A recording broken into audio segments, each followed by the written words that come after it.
Ah là, je peux vous dire qu'on sait faire et depuis longtemps. Hein. Si on prend le cas du 225, puisque ici c'est ça. Le 63 000, effectivement, ici ils ne disent plus qu'ils ne peuvent plus l'enterrer, puisqu'ils vont en enterrer un. Mais enfin, il n'y a pas si longtemps, ils disaient encore à des tas d'endroits que même le 63 000, ils ne pouvaient pas. Hein. Mais enfin, bon, pour vous donner une échelle de temps, le 63 000, on l'enterre en France depuis 1920, et le 220, parce qu'à l'époque, c'était pas 225, c'était 220. Enfin, bon. On l'enterre en France depuis 1935. La première ligne 220, la première ligne TAFT enterrée, c'est en région parisienne, Saint-Denis-Cliffy, 18 km et demi en 1935. Voilà. Bon, quand on vient dire qu'on ne peut pas faire... Non, il est facile de berner les vents, parce que les vents ne voient pas les réseaux souterrains. Qui est-ce qui se rend compte qu'il y a 2000 km de câbles 225 000 volts sous les pavés de Paris? Personne, parce qu'on ne les voit pas. Alors voilà. Les vents voient les lignes aériennes, ne voient pas les lignes souterraines, alors on peut leur raconter n'importe quoi. Hein, voilà, du câble 225 000. Voilà, c'est pas du câble récent, c'est du câble de fabrication classique. Du câble comme ça, on en fabrique depuis 50 ans. Hein.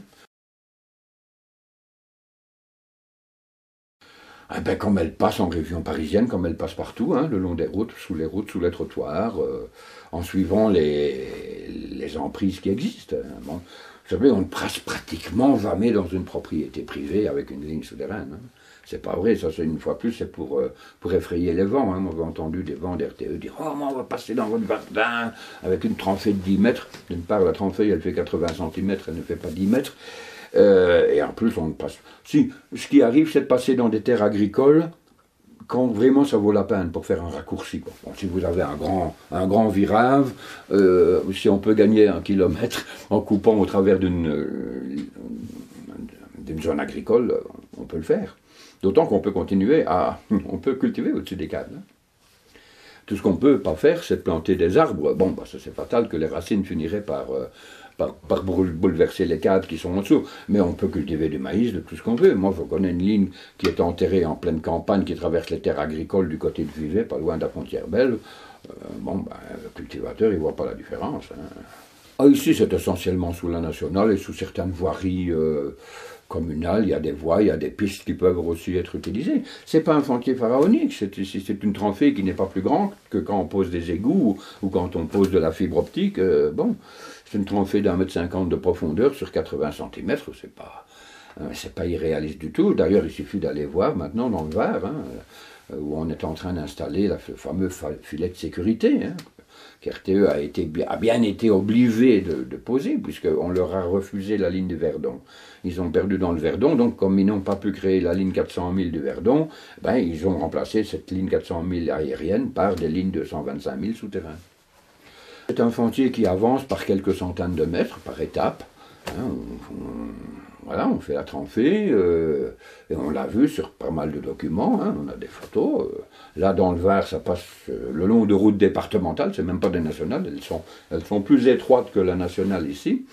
Et puis c'est un alternat, quoi, comme n'importe quel travaux sur la voirie, on fait un alternat sur quelques centaines de mètres, et puis c'est tout.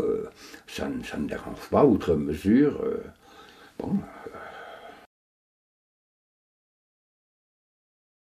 Or, la traversée du lac est le seul endroit qui pose effectivement un petit problème particulier, en ce sens qu'il n'est pas question d'aller mettre les câbles comme on le fait habituellement sous tablier. Hein. En général, quand il y a un pont, on met les câbles sous le pont. Ce qui est logique, c'est tout simple, on met des supports et le câble est en dessous du pont en fait. Mais ici, on ne peut pas le faire parce que ça ferait s'écrouler le pont de Savine qui est déjà prêt à s'écrouler. Alors ça ne sert à rien d'en rajouter. Donc, lui rajouter 250 tonnes, là, je crois qu'il ne supporterait pas longtemps. Il a des vents au long du lait, le pont de Savine. Donc ici, on devrait passer en immervé dans cette section-là. Donc c'est une section qui ferait un bon kilomètre en immervé, ce qui n'est vraiment pas un problème du tout. Hein. Actuellement, on met entre 1500 et 2 km sur un touret, hein, sur le transport. Donc là, on peut même faire le passage en un seul morceau. Quoi. On met une forme de fonction d'un côté, une de l'autre, et on pose le câble dans la durance, qui ne va vraiment déranger personne. Hein. C'est-à-dire que ça ne pose pas un problème particulier, parce que pour un tronçon de ce type-là, en fait, on va créer une petite on va faire une sorte de petite tranchée dans le fond de la rivière. Hein. Donc les câbles ne sont pas simplement posés, ils seront un peu ensouillés, comme on dit, ça s'appelle de l'ensouillage. Bon. Donc en fait, on ne les verra même pas, ils seront légèrement recouverts. Alors qu'il y ait de l'eau ou pas, ça ne change rien. Au contraire, quand il y a de l'eau, c'est bien, ça les refroidit. À Paris, vous avez 225 000 qui passent dans la Seine. Hein. Il y a des moments, ça traverse la Seine. Dans quantité de lacs suisses, vous avez de la haute tension qui est posée. Dans les grands lacs américains, Michigan, etc., c'est très courant. Donc ce n'est pas une technologie très particulière. Alors l'énergie réactive, elle s'implique en courant alternatif. Bon, donc mettons à part les lignes à courant continu, là c'est un autre. Comme par exemple pour la Savoie, Piémont, là c'est en courant continu. Ce sont des lignes très longues et en plus des lignes de grand transport.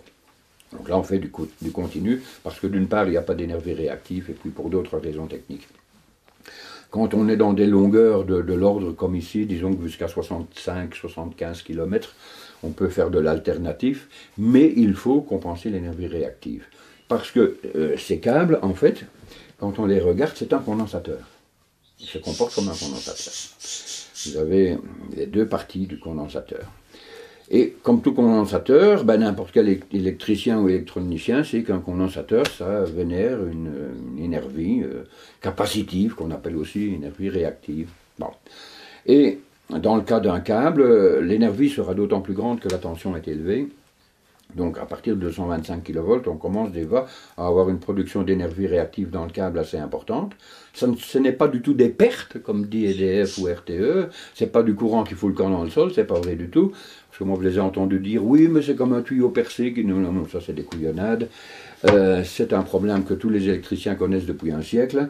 Et donc à ce moment-là, on doit compenser l'énergie réactive, sinon au bout d'une certaine longueur, quelques dizaines de kilomètres, on aurait autant d'énergie active que d'énergie réactive, donc on n'aurait plus d'énergie utile. Ça, c'est pas pratique.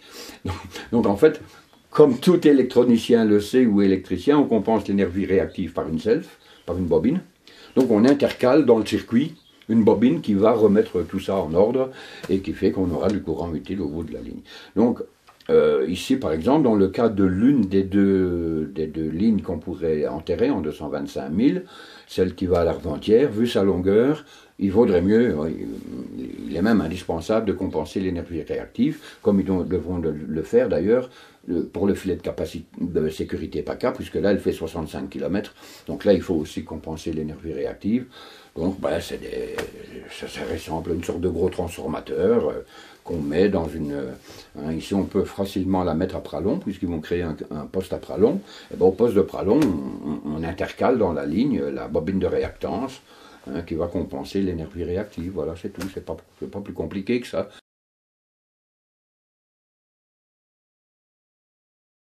Oh, la fiabilité, elle n'est plus à démontrer. Elle est connue aussi depuis longtemps. Parce qu'étant donné que les réseaux souterrains sont totalement à l'abri de tous les incidents climatiques et autres, la fiabilité, elle est beaucoup plus grande. À l'heure actuelle, d'autant que le matériel s'est quand même amélioré au fil du temps. Quoi, hein, bon. Les anciens câbles, par exemple, étaient des câbles à huile isolés au papier. C'était du papier imprégné d'huile qui servait d'isolant. Et puis après la guerre, on a utilisé de plus en plus, et aujourd'hui on n'utilise plus que les isolants synthétiques. Hein. Ça c'est du polyéthylène. Et donc ces isolants sont extrêmement stables, de très grande qualité, ce qui fait qu'un défaut sur câble, comme on dit, un câble qui claque, ça n'arrive pratiquement plus jamais. La qualité des isolants est telle que sur 40 ans, on ne verra pratiquement jamais, ou alors c'est à ce point rarissime que, bon, on ne sait pas pourquoi, une bulle d'air qui se serait faite dans le polyéthylène, mais bon, c'est... Donc aujourd'hui, on en est en taux de panne en souterrain, à peu près à une panne tous les 20 à 25 ans pour 100 km de câble. Hein, bon. Et encore bien souvent, quand c'est une panne de jonction. Parce que ces câbles, il faut bien les transporter. Hein. À la limite, on pourrait en faire 100 km d'une traite, mais il faut les transporter. Donc on est obligé de limiter à la taille du touret qu'on peut mettre sur un camion. Bon. Et bien que ce soit des gros tourets, c'est quand même des gros câbles. Et selon la dimension du câble, on met entre 1 km et 2 km sur un touret. Donc c'est comme tous les fils électriques, hein. Tous les morceaux, il faut les raccorder. Bon, on les raccorde par ce qu'on appelle des jonctions. Hein, c'est une sorte de prise, quoi. Bon, c'est pas compliqué. Hein, autrefois, on faisait ça à la main, on faisait la soudure, on rubanait. Aujourd'hui, c'est des fonctions préfabriquées. On soude les deux bouts de câble et puis on met la fonction autour, ça y est, c'est fait, ça va très vite. Et en plus, c'est des fonctions qui sont préfabriquées, prémoulées et testées en usine. Donc là aussi, on a très très peu. Mais quand on a un pépin, en général, c'est ça. C'est une fonction qui, pour une raison, la soudure a pété ou bon, un truc comme ça. Et il faut plus de temps pour ouvrir la boîte de fonction pour faire la réparation. Hein. Donc ça va très vite. Autrefois, il fallait tout un temps pour faire la réparation, mais il y a longtemps que c'est dépassé, ça. Hein. Quand on vous dit ça, c'est quelqu'un qui en est encore à 50 ans en arrière. Hein. Donc les défauts sur les lignes souterraines sont extrêmement rares, alors qu'en aérien, on n'arrête pas de remplacer des trucs, des muffins, des bazars. Hein, les fans d'isolateurs, on ne se rend pas compte ce que ça peut coûter. Les fans d'isolateurs, donc c'est ce qu'on voit, hein, c'est les isolateurs qui isolent les câbles du pylône, pour qu'il n'y ait pas de courant sur le pylône. Alors ces fans, plus on monte en tension, et plus elles sont grandes. En fait, ce sont des isolateurs à voûter les uns aux autres. Plus on monte en tension, plus il en faut. Et ces fans d'isolateurs coûtent très cher.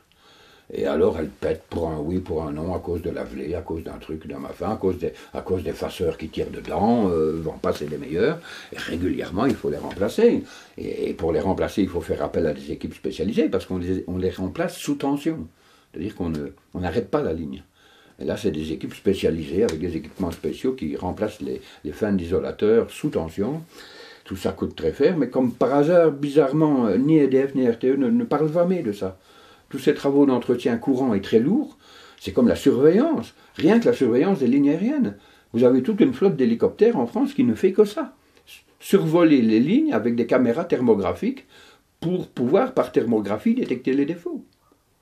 Bon, en souterrain, il n'y a rien à détecter. Bon, il n'y a pas de fan d'isolateur, il n'y a pas de trucs qui foutent le bordel dans la ligne, je m'excuse du terme, mais c'est comme ça. Hein. Donc des défauts sur ligne aérienne, on en a beaucoup. Des défauts normaux, comme ceux que je viens d'expliquer, des défauts d'accessoires, ou alors carrément des problèmes de fuite de pylône, de déstabilisation.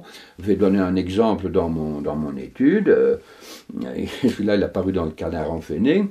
C'est dans l'Allier, vous voyez, c'est même pas vraiment en haute montagne. C'est un pylône qui a des... Ils ont appelé l'article le pylône en or, parce que ça va coûter tellement cher pour le remettre en état. Et il continue, il est tout près du lit de l'Allier, et le lit de l'Allier mine le terrain. Alors régulièrement, il y a le pylône qui s'en va. Et puis, il fait EDF, ils amènent, il y a toute une équipe, ils renforcent Badaboum, et 2 mois plus tard, il y a le pylône qui repart. Alors ils en sont des centaines de milliers d'euros pour restabiliser constamment ce pylône, et c'est pas un cas unique. J'ai connu des cas du même genre en Espagne, en Catalogne. Voilà, hein. Donc la fiabilité est très très grande en souterrain, et par contre elle est... là c'est pas un défaut, c'est des dizaines de défauts par an qu'on rencontre sur certaines lignes. Hein. Et j'ai oublié de dire aussi, en sécurité, une ligne souterraine peut supporter une surface beaucoup plus longtemps et beaucoup plus forte qu'une ligne aérienne. Une ligne aérienne, quand on la surfarge de 50%, par moment il peut y avoir un appel de courant important, hein, ça arrive, ce qu'on appelle une surfarge, par rapport à ce que la ligne est prévue. Une ligne aérienne, 50% elle va la supporter 10 minutes, un quart d'heure maximum. Hein. Et puis après, le réseau bascule. Hein. Bon. Alors qu'en souterrain, vous pouvez surfarger de 100% pendant 10 heures. Bon, ça va sans doute raccourcir un peu la durée de vie totale du câble, mais il ne va pas péter. Et le réseau ne va pas disjoncter. Donc on a une sécurité d'approvisionnement aussi beaucoup plus grande dans ce cas-là, en cas d'appel de pointe non prévue qui va aboutir à une surfarge. En souterrain, on peut l'assumer. En aérien, on l'assume 5-10 minutes et puis il y a tout le réseau qui déclenche. Hein.